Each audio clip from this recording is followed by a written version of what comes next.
Hello, hello, hello, hello! Good morning, good afternoon, good evening po sa inyong lahat. Saan man sulok ng mundo, binabati ko kayo ng mapagpalang araw sa inyong lahat. Bible verse muna po tayo ngayon, mga kababayan, mga kapatid sa pananampalataya. Isaiah 53 verse 5, ano pong sabi doon? Sa pamamagitan ng kanyang mga latay, tayo ay pinagaling. Naniniwala po ba kayo doon? Sa pangalan ni Jesus, gagaling ang may karamdaman. Naniniwala po ba kayo doon? Sa kapangyarihan ni Jesus, may kapangyarihang magpagaling. Hindi mahalaga kung gaano katagal ang sakit, kung gaano kabigat ang pinagdadaanan, o kung ilang beses ka nang nadapa, ang kapangyarihan ng Panginoon ay hindi nagbabago. Si Jesus ang dakilang manggagamot.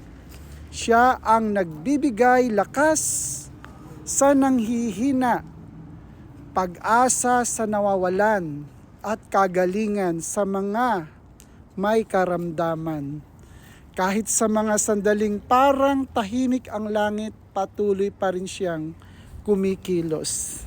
Paniniwala po ba kayo doon? Basta po, manalig ka, manampalataya ka, ang himala ay nagsisimula sa pananampalataya. Kahit kasing liit lang ng butil ng, alam niyo na ba kung ano yun? Mustasa.